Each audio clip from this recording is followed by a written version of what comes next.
uduce tumwe na tumwe two muri leta ya California twibasiwe n'inkongi z'umuriro, aho kugeza ubu amazu abarirwa ku 1500 yose yahiye arakongoka.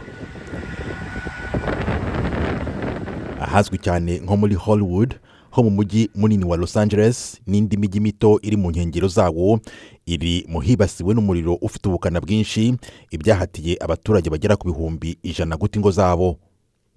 Kugeza ejo kuwa gatatu, abari bamaze kumenyekana ko bahitanywe n'izi nkongi ni 5, mu gihe abashinzwe kuzimya umuriro bahanganye ku buryo bukomeye no kuwuzimya.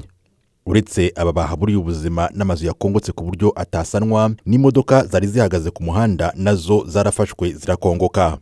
Ikivugo cyane cyatumye izi nkongi z'umuriro zigaragara nk'izifite ubukana budasanzwe ni umuyaga wazongereye imbaraga, bityo ukwiragira hirya no hino aho inzu yakongezaga iyo byegeranye.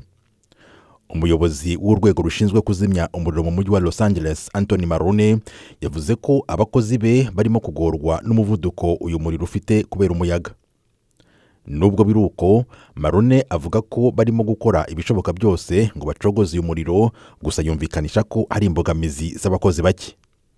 Undi muyobozi wo mu rwego rwo kuzimya inkongi z'umuriro mu mujyi wa Los Angeles, Marguerite Stewart, yavuze ko bari mu bikorwa by'ubutabazi ku mihanda myinshi yo muri utu duce twibasiwe, mu gihe abazimya umuriro bahanganye nawo bawumishaho amazi ngo bawuzimye.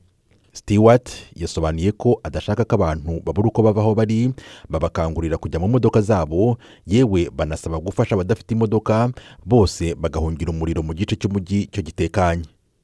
Uwitwa Sharon Ibara w'imyaka 29 yabwiye ibiro ntaramakuru by'Abafaransa AFP ko yumvise amakuru y'uko umuriro waciye ibintu, yihutira kujya Hollywood kureba niba hari icyo yafasha umukoresha we n'abana be 2. Uyu Ibara yasobanuye ko nubwo yakoze ibi, ariko ubwoba bwari bwose kubera ibyo yari yabonye mu tundi duce. Uyu arashima Imana ko umuyaga w'uyu munsi utarumeze nk'uwari uhari ejo.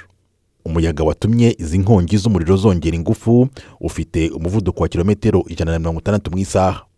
Kugeza ubu hari ubwoba bw'uko umubare w'abashobora guhitanwa n'uyu muriro ushobora kwiyongera, mu gihe abawurokotse bo bemeza ko nta cyatuma basubira inyuma kuko ntabyo baramura. Tim Harris Ishimwe, Ijwi ry'Amerika.